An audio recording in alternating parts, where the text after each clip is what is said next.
Selamat datang di kediaman guru yang terhormat ini. Melanjutkan cerita sebelumnya.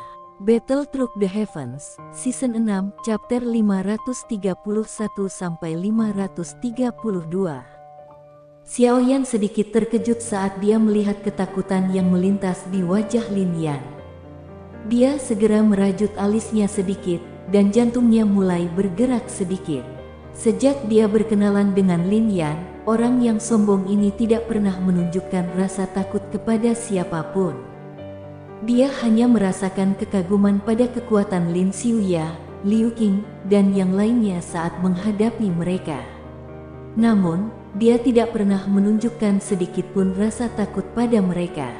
Sekarang, di sisi lain, Lin Yan ini yang terkenal sombong dan liar di Akademi Dalam, namun kini telah turun ke dalam keheningan dan menunjukkan ekspresi seperti itu ketika menyebutkan orang yang menduduki peringkat pertama di peringkat kuat.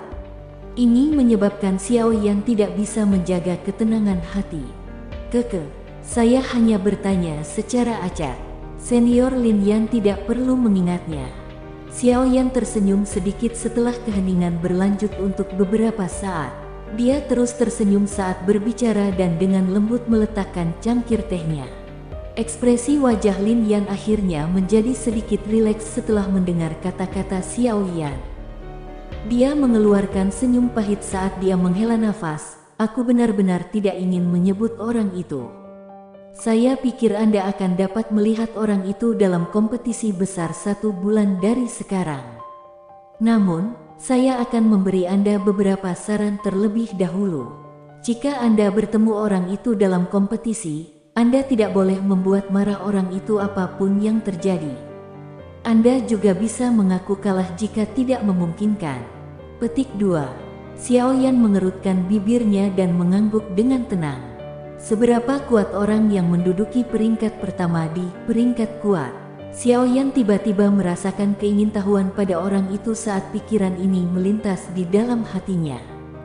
Dia benar-benar tidak tahu semenakutkan macam apa orang itu agar Lin Yan mengucapkan kata-kata seperti itu. Mungkinkah dia memiliki 3 kepala dan 6 anggota tubuh? Hihi, bagaimanapun, kamu mungkin tidak akan bertemu orang itu. Kesulitan Anda mengisi ke-10 besar lebih dari 10 kali lebih sulit daripada mengalahkan Bai Cheng. Saat ini, semua orang di 10 besar itu, tanpa kecuali, berada di puncak kelas Dowling. Mereka memiliki pengalaman bertarung yang kaya. Di saat yang sama, masing-masing dari mereka juga memiliki Dou skill yang kuat di tangan mereka. Kekuatan bertarung mereka jauh dari apa yang bisa dibandingkan dengan seseorang di kelas Bai Cheng. Lin Yan tertawa. Kata-kata lugasnya tidak meninggalkan banyak wajah untuk Xiaoyan. Xiaoyan tertawa getir. Dia tidak bisa berbuat apa-apa tentang sikap terus terang Lin Yan ini dan hanya bisa berbicara dengan samar. Saya akan melakukan yang terbaik. Mengapa kita tidak bertengkar? Jika Anda bisa mengalahkan saya atau menanggung beberapa pertukaran di tangan saya, Anda mungkin memiliki kesempatan. Tatapan Lin Yan berputar-putar di sekitar tubuh Xiaoyan. Matanya tiba-tiba menjadi sangat panas saat dia membuat sugesti dengan cara yang agak mendesak. Xiaoyan kaget saat mendengar ini. Dia tidak bisa membantu tetapi merasakan seluruh tubuhnya menjadi dingin ketika dia melihat sikap haus Lin Yan. Kecanduan orang ini untuk bertarung hampir sebanding dengan Wu Hao. Dia tidak ingin menghabiskan tenaga untuk melawan orang semacam ini, yang akan berubah menjadi orang gila begitu mereka mulai bertarung. Karena itu, dia buru-buru melambaikan tangannya dan berkata, lupakan saja. Saya saat ini belum pulih. Mari kita tunggu masa depan. Petik 2. Lin Yan hanya bisa menganggukkan kepalanya karena kecewa saat mendengar penolakan Xiaoyan. Setelah berlatih selama setengah bulan di dalam menara pemurnian Ki Langit yang berkobar, dia bisa merasakan tangannya menjadi gatal. Dia benar-benar berharap akan ada seseorang yang akan mengizinkannya melakukan pertarungan tanpa beban yang menyenangkan. Xiaoyan buru-buru menarik diri dari topik percakapan ini saat dia melihat sikap Lin Yan. Dia tidak sabar untuk menemukan alasan untuk mengirim dia pergi setelah berbicara sebentar dengannya. Sun Er tidak bisa menahan senyum dan menggelengkan kepalanya ketika dia melihat Xiao Yan mengirim Lin Yan dan menutup pintu dengan berat. Namun, dia buru-buru menarik senyumnya saat melihat mata Xiao Yan yang marah dilemparkan. Dia berbicara dengan sikap cakap, "Aku tahu bahwa Xiao Yan GG bukan takut padanya, tetapi kamu hanya khawatir bahwa kamu akan melukainya saat bertanding. Kamu bisa pamer saja." Xiao Yan mengusap hidungnya karena malu setelah diberi catatan bersih oleh Sun Er. Tatapannya melirik cuaca di luar dan merenung sejenak sebelum berbicara, "Saya ingin pergi dan melihat-lihat tempat Penatua Hao. Dia mengontrol gudang obat di Akademi Dalam, dan saat ini aku kekurangan bahan obat tertentu. Jika dia memilikinya, saya harus mendapatkannya darinya apapun yang terjadi." Petik 2. Sun Er mengangguk sedikit ketika dia mendengar ini. Dia segera bertanya, "Kamu kekurangan bahan obat?" "Baru-baru ini, kelompok pengumpul obat dari Punch Gate kami dibentuk. Selain itu, mereka telah cukup sering memasuki pegunungan dan memiliki sedikit panenan yang bagus. Mereka mungkin memiliki apa yang Anda butuhkan." Petik 2. Xiao Yan tersenyum pahit. Bahan obat yang dia butuhkan adalah sesuatu yang belum pernah dia lihat sebelumnya. Nilai-nilai mereka adalah sesuatu yang tidak dapat diketahui hanya dengan berpikir. Namun, dia tidak bisa mengesampingkan niat baik Sun Er.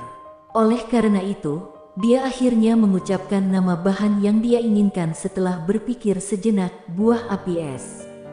Alis Sun Er mengerutkan kening dalam pemikiran yang dalam untuk beberapa saat setelah mendengar nama ini. Dia hanya bisa menggelengkan kepalanya tanpa daya.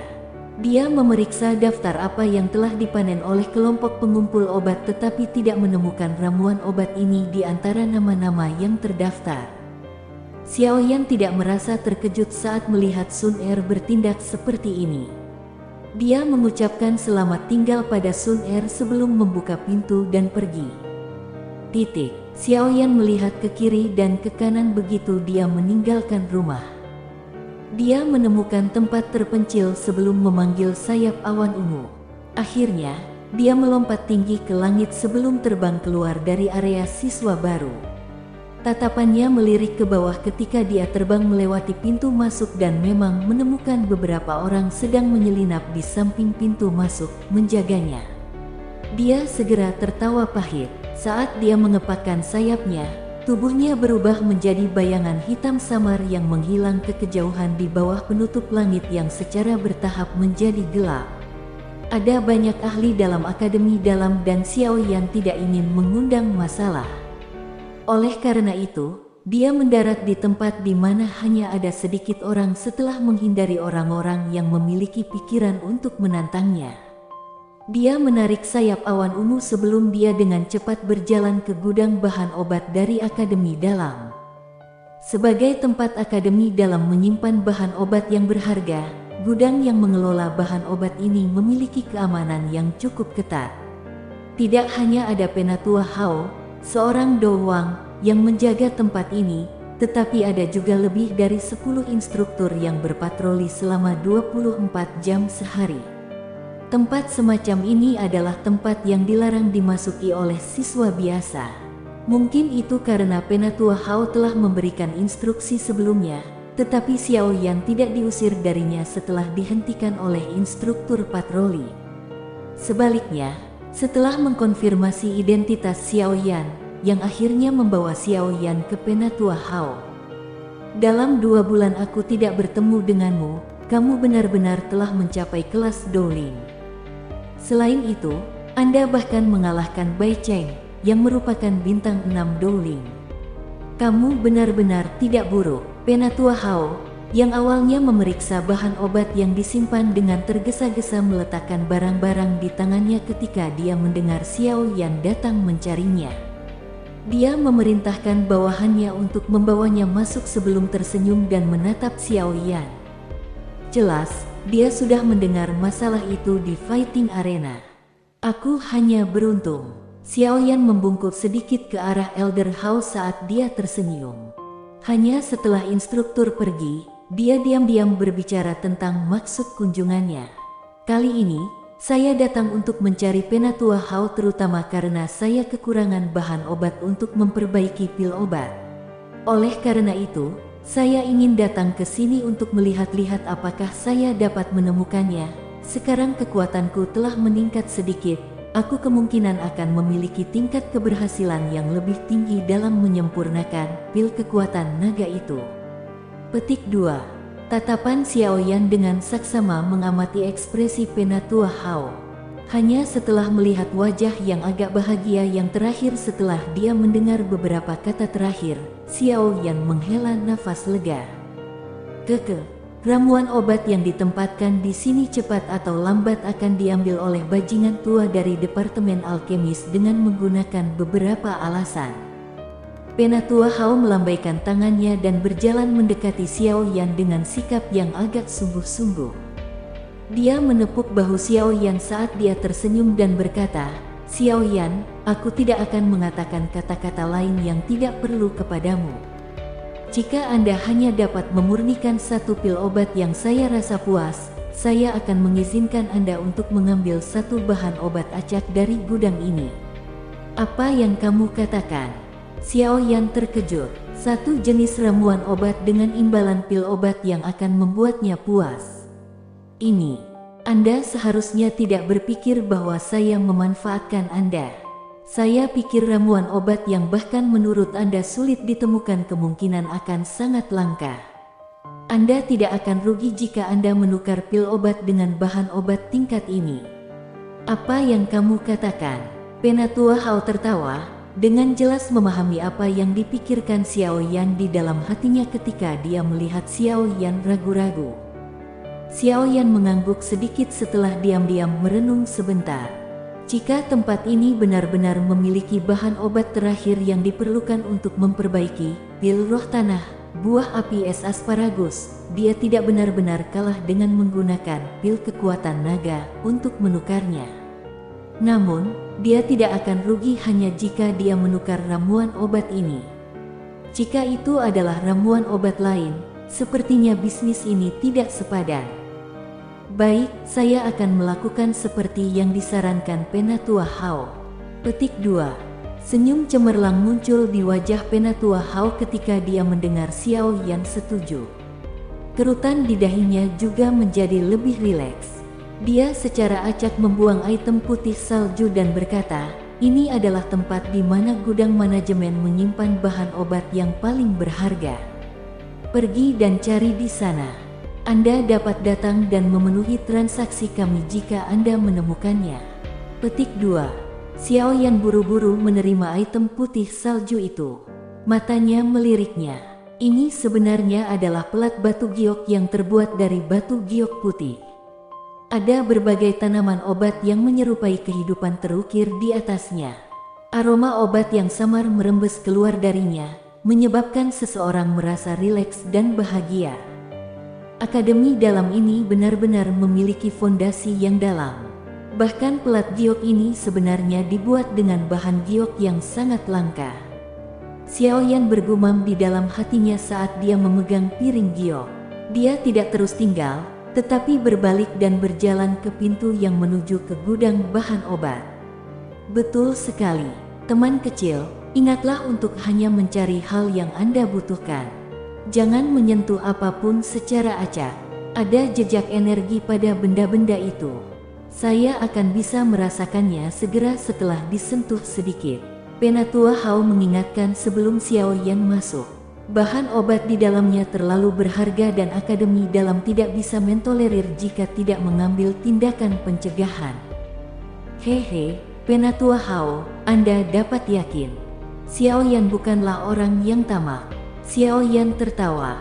Dia mengerti bahwa Penatua Hao sedang mengingatkan dia untuk tidak serakah. Karena itu, dia langsung memberikan balasan. Penatua Hao hanya bisa tersenyum canggung setelah Xiaoyan mengungkap arti kata-katanya.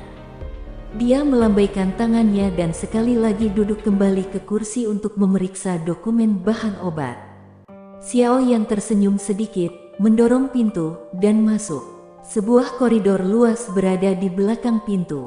Xiao Yan mengikutinya sampai akhir di mana energi samar menutupi tempat itu. Tatapannya melihat ke segala arah. Ketika dia melihat takik di dinding di sampingnya, Xiao Yan mengambil langkah maju dan dengan hati-hati menempatkan batu giok putih ke dalamnya. Cahaya energi di depannya berangsur-angsur menjadi lemah saat pelat giok putih berhenti. Sesaat kemudian, itu benar-benar menghilang. Xiao Yan mengambil piring giok putih itu. Dia menatap pintu kayu yang tersembunyi di balik penghalang energi dan menggosok tangannya dengan agak tergesa-gesa. Setelah itu, dia membuka pintu dan memasuki gudang obat ini, yang dipenuhi oleh wewangian obat. Di belakang pintu kayu adalah ruangan luas yang ditutupi oleh cahaya yang redup. Xiao Yan perlahan berjalan, saat dia menatap ke segala arah. Kejutan perlahan melonjak ke wajahnya. Dinding bagian dalam dari seluruh ruangan dibungkus dengan lapisan batu giok berwarna putih krem. Bahkan tanah di bawah kakinya disatukan oleh potongan-potongan batu giok putih yang tersusun rapi tanpa adanya garis retakan. Cahaya neon redup itu sebenarnya dipancarkan dari potongan batu giok putih ini. Karya agung yang luar biasa. Xiao Yan mendecakkan lidahnya dan berseru pada dirinya sendiri. Potongan giok putih ini sangat mahal. Namun, ternyata cukup efektif bila digunakan untuk mengawetkan bahan obat. Dalam lingkungan kedap udara semacam ini, ramuan obat yang berharga ini tidak akan kehilangan sedikit pun efek obatnya. Selain itu, waktu penyimpanannya sangat lama. Pengaturan semacam ini jauh dari apa yang bisa dibandingkan dengan penggunaan cincin penyimpanan Xiao Yan untuk menyimpan bahan obat. Ruangan luas yang dikelilingi oleh batu giok putih memiliki beberapa garis-garis. Diposisikan di kedua sisi jalan setapak adalah rak tinggi dan besar yang dibangun dengan batu giok putih. Xiao Yan secara acak memasuki salah satu dari mereka dan tatapannya mengarah ke rak. Segera, berbagai ramuan obat unik, yang sekilas bisa dikenali sebagai sangat langka, diam-diam ditempatkan di sana. Berbagai wewangian obat dengan aroma yang berbeda mengalir keluar. Langkah kaki Xiao Yan mengikuti jalan setapak di sebelah rak saat dia perlahan berjalan. Berbagai bahan obat unik yang ditempatkan di dalamnya menyebabkan kejutan di wajah Xiao Yan menjadi semakin padat. Pada akhirnya, dia bahkan tidak dapat menyebutkan beberapa bahan obat. Namun, dari wewangian obat yang dikeluarkan bahan obat ini, orang dapat mengatakan bahwa mereka termasuk dalam sejenis obat mujarab di mana orang tidak dapat menemukan satu dari 10.000 bahan obat. Xiao Yan selesai berjalan di satu koridor setelah menghabiskan hampir 10 menit. Meskipun buah api es asparagus yang dia butuhkan tidak ada, berbagai bahan obat lain yang sangat langka itu menyebabkan jantung Xiao Yan berdetak lebih cepat. Tenggorokan Xiao Yan berguling saat dia menelan seteguk air liur. Jika dia tidak menekan keinginan, sepertinya dia tidak akan bisa menahan untuk menyimpan semua bahan obat ini ke dalam cincin penyimpanannya. Namun, pikiran ini ditekan olehnya saat itu melintas di dalam hatinya. Jika dia benar-benar melakukan sesuatu seperti itu, sepertinya dia tidak akan bisa tinggal di akademi dalam lebih lama lagi. Jika ini masalahnya, masalah dia yang ingin mendapatkan Flame Heart Flame juga akan gagal. Bahan-bahan obat ini mungkin berharga dan langka, tetapi sangat pucat jika dibandingkan dengan yang terakhir. Mata Xiao Yan menatap tajam ke cabang pohon kering yang berwarna merah darah yang membentuk bentuk bengkok yang tampak seperti ular piton yang berkelok-kelok. Kecepatan keluarnya air liur di mulutnya menjadi lebih cepat. Dia mengenal hal ini. Yao Lao pernah memberitahunya bahwa Blood Python Brand ini adalah bahan obat yang sangat langka. Selain itu adalah bahan utama untuk menyempurnakan pil Dowling. Pil Dowling pada dasarnya adalah salah satu pil obat tingkat 6 yang paling dicari di benua Doki. Pil obat semacam ini hanya bisa dikonsumsi di dalam kelas doang. Selama seseorang mengonsumsi satu pil selama periode waktu ini, seseorang akan dapat menaikkan levelnya dengan 1 bintang tanpa risiko apapun. Tentu saja, seseorang hanya dapat mengkonsumsi satu di dalam kelas ini. Jika seseorang mengkonsumsi lebih dari itu, seseorang hanya akan membuang pil karena resistensi terhadap efek obat yang telah terbentuk. Bayangkan, menaikkan satu level di kelas doang adalah sesuatu yang mungkin tidak dapat dicapai bahkan dengan beberapa tahun. Namun, pil obat kecil ini bisa menyelamatkan akumulasi bertahun-tahun. Selain itu, tidak ada efek samping. Elit doang itu tidak bisa membantu tetapi menjadi gila karenanya. Saya bisa melihat, tapi tidak bisa menyentuh. Petik 2. Xiao Yan melakukan yang terbaik untuk mengalihkan pandangannya dari Blood Python Brand. Dia tertawa pahit sebelum dengan paksa membalikkan tubuhnya dan memaksa dirinya berjalan ke koridor lain untuk mencari bahan obat yang dia butuhkan. Ada hampir 6 hingga 7 jalan setapak di seluruh ruang giok putih yang luas dengan lebih dari 100 jenis bahan obat ditempatkan di atasnya. Apalagi, semuanya dari kategori yang sangat langka. Xiao Yan berjalan menyusuri koridor demi koridor. Gerakan langkah kakinya tiba-tiba berhenti di koridor terakhir saat matanya bersinar saat dia menatap rak di depannya. Di rak ada piring giok yang sangat indah dengan buah seukuran telapak tangan diletakkan di atasnya. Buah ini ternyata cukup unik. Setengahnya berwarna merah sedangkan separuh lainnya berwarna putih. Xiao Yan bisa merasakan panas merembes keluar dari sisi berwarna merah meskipun dia berjarak 2 kaki.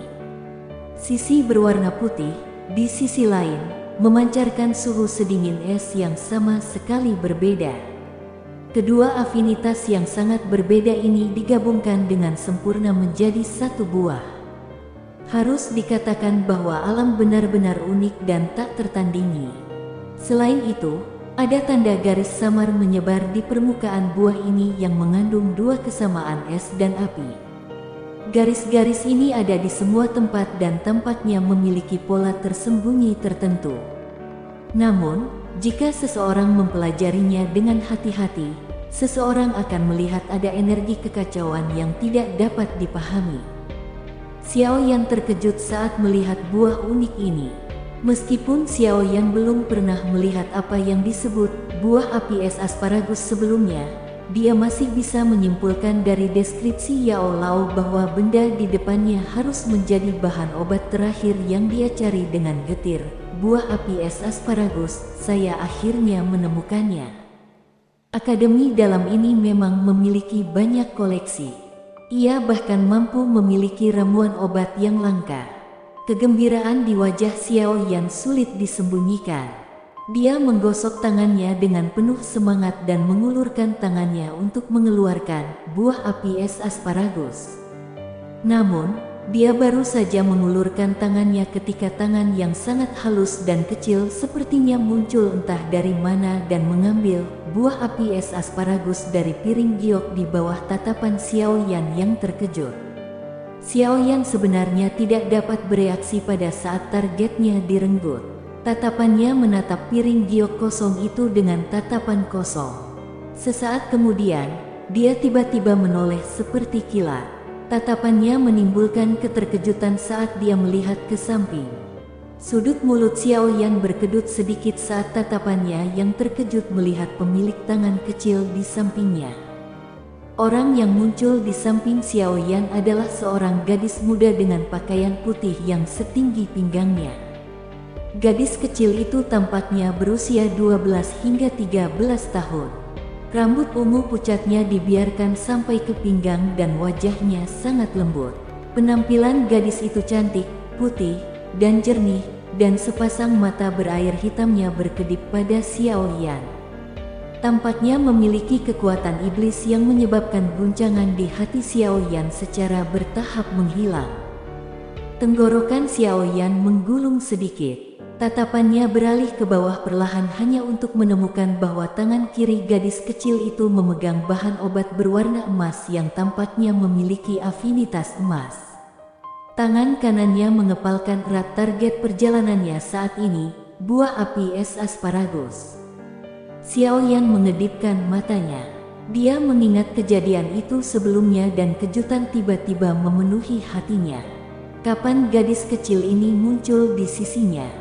Jika dia tidak mengulurkan tangannya untuk mengambil buah api es asparagus sebelumnya, kemungkinan dia masih tidak menyadari bahwa ada seseorang yang berdiri di sampingnya. Gadis kecil berpakaian putih itu membuka matanya yang besar dan polos dan mengamati Xiaoyan sejenak. Setelah itu, dia tiba-tiba mengambil ramuan obat yang tampak seperti emas di tangannya dan meletakkannya di mulut kecilnya. Dari kelihatannya, dia benar-benar berpikir untuk menggigitnya. "Jangan!" teriak Xiaoyan sebagai aksi refleks saat melihat aksi gadis kecil itu. Dia mengenali ramuan itu. Itu adalah ramuan obat langka bernama Heart Gold Pu. Itu bisa digunakan untuk memurnikan obat, tetapi benda itu sekeras logam. Lupakan tentang menggunakan gigi untuk menggigitnya. Bahkan nyala api biasa tidak akan dapat melakukan apapun padanya. Gadis kecil itu benar-benar mengabaikan tangisan Xiaoyan. Giginya yang rapi dan kecil seputih salju, menggigit dengan kekuatan besar. Segera, suara jernih seperti batu gunung yang pecah mulai bergema di dalam ruangan yang luas. Xiaoyan tumpul saat dia melihat celah kecil di Heart Gold Pu. Orang masih bisa melihat bekas gigi di tempat celah itu. Tetesan cairan warna kuning keemasan menetes keluar dari celah dan mendarat di lantai batu giok seputih salju, tampak sangat mencolok. Mulut gadis kecil itu membungkus Heart Gold Pu yang telah dia gigit dengan giginya berulang kali. Seutas cairan kuning keemasan keluar dari sudut mulutnya. Akhirnya, itu menetes ke dagunya. Benda emas yang keras seperti logam itu seperti camilan biasa di mulut gadis kecil ini karena dengan mudah dikunyah menjadi beberapa bagian sebelum ditelan ke dalam perutnya. Tatapan kosong Xiaoyan berlanjut untuk waktu yang lama. Akhirnya, dia perlahan pulih. Saat dia mengamati cairan kuning keemasan di sudut mulut gadis berpakaian putih di depannya, dia merasakan sakit hati yang luar biasa. Bukankah ini terlalu menyia-nyiakan hal-hal yang langka dengan sengaja? Gadis kecil berpakaian putih menggunakan punggung tangannya yang merah muda untuk menggosok cairan kuning keemasan dari sudut mulutnya. Dia melirik Xiaoyan. Ada sedikit ketidakpedulian di matanya yang besar dan hitam pekat. Setelah itu, dia sekali lagi mengangkat buah api es asparagus di tangannya yang lain. Dia membuka mulut kecilnya dan tampaknya benar-benar berniat untuk menggigit benda ini. Tindakan gadis kecil itu langsung mengejutkan Xiaoyan hingga dilanda teror. Buah api es asparagus ini adalah sesuatu yang dia temukan dengan susah payah. Jika dia hanya menggigit seperti ini, berapa lama waktu yang dibutuhkan untuk bisa menemukan yang lainnya? "Jangan makan itu!" Xiaoyan berteriak sekali lagi. Xiaoyan tidak bisa diganggu oleh sikap aneh gadis kecil di depannya. Dia buru-buru mengulurkan tangannya dan meraih buah api es asparagus. Tangannya baru saja terulur ketika tangan kecil gadis kecil itu, yang masih memegang benda emas keras, terulur seperti kilat. Akhirnya, dia mengulurkan dua jari putih salju merah muda dan dengan lembut mencengkeram telapak tangan Xiaoyan. Meski tindakan gadis kecil itu cukup ringan dan lincah, wajah Xiaoyan tiba-tiba berubah saat kedua jarinya mencengkeramnya. Dia mencoba menarik tangannya dengan sekuat tenaga, tetapi itu tidak menyebabkan gadis kecil itu bahkan sedikit menggerakkan tangannya. Segera, kejutan muncul di wajah Xiaoyan. Ini monster macam apa gadis kecil ini? Dia benar-benar memiliki kekuatan yang bahkan tidak dimiliki Do Wang di usia yang begitu muda. Ini sebuah pikiran dengan cepat berputar di sekitar hatinya saat dia merasakan punggungnya berkeringat dingin. Mulut kecil gadis kecil berpakaian putih itu bergerak sedikit setelah mencengkeram telapak tangan Xiao Yan. Suara lembut dikeluarkan dari seorang gadis kecil dengan nada ketidakpedulian.